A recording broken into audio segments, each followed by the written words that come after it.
he said simply. Rex looked up at the mention of his name, his tail thumping against the wooden boards. "And I have you," Charlie added. He leaned over, kissing her deeply as the stars began to poke through the purple Newfoundland sky. The cases were closed, the bad men were behind bars, and for the first time in his life, Detective Charlie Hudson felt like he was exactly where he was meant to be. Rex let out a soft huff of agreement, closed his eyes, and dreamed of the next trail. Echoes in the Mist. A Hudson and Rex novel. Prologue. The salt in the air. The salt spray of the Atlantic carried a chill that bit through Charlie Hudson's coat, a familiar sting that reminded him he was home. Street, John's, was a city of ghosts and bright colors, of jagged cliffs and hidden secrets. Standing on the edge of the harbor, watching the fog roll in like a heavy curtain, Charlie felt the weight of the badge against his chest. Beside him, Rex, a German shepherd whose intelligence often eclipsed that of the men Charlie hunted, sat with stoic patience. Rex's ears twitched, catching the distant cry of a gull, or perhaps the rhythmic thrum of a ship's engine far out at sea. "Going to be a long one, partner," Charlie murmured, reaching down to ruffle the thick fur behind Rex's ears. Rex huffed, a sound that was as close to a linguistic agreement as a dog could get. For Charlie, Rex wasn't just a partner, he was his anchor. And in the storm that was brewing, a storm of kidnappings, betrayals, and cold-blooded greed. But as he looked toward the police station, his thoughts drifted not to the case files waiting on his desk, but to the woman who inhabited the lab downstairs. Sarah Truong. The way the fluorescent lights caught the amber in her eyes, and the way she was the only person who truly understood the language he and Rex spoke without words. Chapter 1. The Broken Sketch. The day began with a scream that no one heard. Megan Schaefer, a brilliant lawyer with a future as bright as the morning sun, vanished into the grey maw of a Street John's alleyway. It was a snatch and grab, professional and cold. Behind her, she left only a dropped briefcase and a shattered sense of security for the Jansen family. In the precinct, the atmosphere was electric with anxiety. Charlie stood over the map, his brow furrowed. She was walking home. She texted that she was leaving early, and then nothing. Charlie, a soft voice, broke his concentration. He turned to see Sarah Truong entering the room. She was wearing her lab coat, a splash of sterile white against the drab office beige. She held a tablet, but her eyes were focused on him with a concern that went beyond professional courtesy. "Forensics found something near the scene," she said, stepping closer. Charlie could smell the faint scent of cedarwood and chemicals that always followed her, a scent that had become his favorite over the years. Brown hair. Not Megan's. "I'm running the DNA now, but it's a needle in a haystack without a suspect to match it to." "We have one," Charlie said, gesturing to the file. "Jamie Bregman. Her ex. They broke up 2 weeks ago. Apparently, he didn't take it well. And there's money missing from their firm. Escrow, accounts." Rex let out a low growl, his hackles rising slightly as he looked at a drawing spread out on the table. It was a sketch, vibrant and hauntingly detailed, of a man's face. "Where did this come from?" Sarah asked, leaning in. Her shoulder brushed Charlie's, a brief contact that sent a jolt of warmth through him despite the morning chill. "Emma Jansen's son, Brian," Charlie explained. "He's 12, autistic, and he saw the abduction. He doesn't speak much, but he draws. Rex found him in the woods after he wandered off, terrified." Sarah's expression softened. "Poor kid. The trauma must be overwhelming. If he saw the face, this drawing is our best lead." "The problem is," Charlie sighed, "the drawing doesn't look like Jamie." The mystery deepened like the encroaching tide. As Charlie and Sarah worked late into the night, the silence of the precinct was filled with the rhythmic tapping of keys and the occasional heavy sigh from Rex.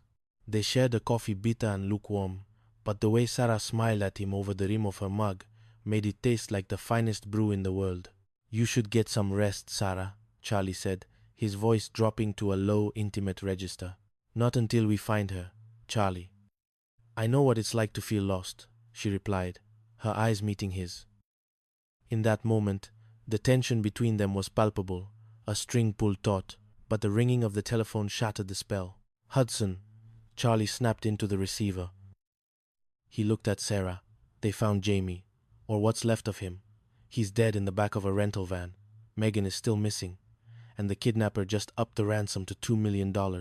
Chapter 2. The Heart of the Matter. The investigation into Megan's kidnapping led them into the dark underbelly of the legal world.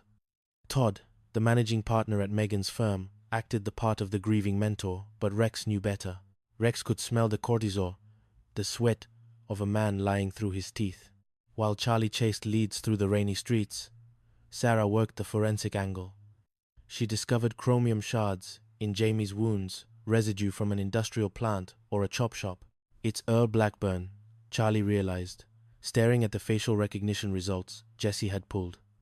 A former client of the firm. Jamie handled his parole. Todd must have known. He's the one who framed Jamie and hired Blackburn to do the dirty work. The rescue was a blur of adrenaline. They found Megan in an abandoned machine shop, terrified but alive. As Rex led the way through the labyrinth of rusting metal, Charlie felt a surge of protectiveness that he usually reserved for his closest kin. When he finally pulled Megan from the darkness. That night, after the statements were taken and Todd was in handcuffs, Charlie walked Sarah to her car. "We did it," she whispered, the cool night air misting her breath. "Rex did most of the work," Charlie joked, though his heart wasn't in the jest. He reached out, his hand hovering near her cheek, before he tucked a stray lock of hair behind her ear. "I don't know what I'd do without you, Sarah. In the lab, in the field, just in general." Sarah took a step closer, the space between them vanishing. "You don't have to find out, Charlie, but the life of a detective in street junks never stayed quiet for long." Chapter 3. Blood and Crypto. The peace was broken by a murder on a yacht. Jacob Kaufman, a tech mogul with more enemies than billions, was found pinned to his deck by a spear gun. The case was a nightmare of high finance and digital ghosts. Charlie and Rex found themselves navigating the luxurious world of offshore accounts and best kind, a charter yacht owned by the enigmatic Captain Michel. "The motive isn't just hatred," Sarah argued, pointing to the autopsy results. "Kaufman was killed by a spear coated in seawater. The killer came from the ocean. It was planned, surgical." "It's the watch," Charlie said, holding up the mahogany case Kaufman's wife had given him. His gold reproduction watch. "It's missing. But it's not just a watch. It's a cold wallet." His crypto keys were engraved inside. The hunt for the watch led them to Veronica Goodwin, Kaufman's business partner, a woman who hid her predatory nature behind expensive suits and a cold demeanor. She had manipulated a young deckhand, Blaine, and a desperate software engineer, James Endicott, into a web of murder and theft. In the midst of the chaos, Charlie found himself pinned in a shootout on the docks. Bullets sparked against the shipping containers. Rex was a blur of motion, distracting the shooters, but Charlie was cornered. Suddenly, the sound of a high-powered engine roared. Sarah pulled up in her SUV, skidding into the line of fire to provide cover. "Get in," she screamed. As they sped away, the adrenaline began to fade, replaced by a fierce, burning realization. Charlie looked at Sarah, her hands tight on the steering wheel, her face set in a mask of determination. "That was incredibly reckless," Charlie said, his voice thick with emotion. "I wasn't going to lose you to a bunch of crypto thieves, Charlie." She snapped back, though her eyes were shining with unshed tears. He reached over, placing his hand over hers on the gear shift. Chapter 4. The Bitter Harvest. The cases kept coming, like waves crashing against the Cape Spear lighthouse. There was the Devereux Distillery, where a patriarch was drowned in his own gin, and a family's greed poisoned a world-renowned critic.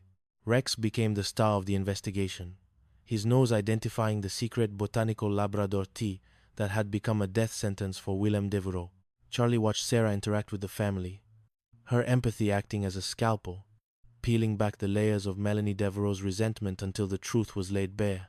The romance between Charlie and Sarah was no longer a secret, but a quiet fire that kept the cold at sea. They spent an evening at Charlie's trailer, the sounds of the ocean providing a soundtrack to their shared meal. "Do you ever think about a life without the sirens?" Sarah asked, leaning against him as they sat on the small deck. Charlie looked at Rex, who was curled up at their feet.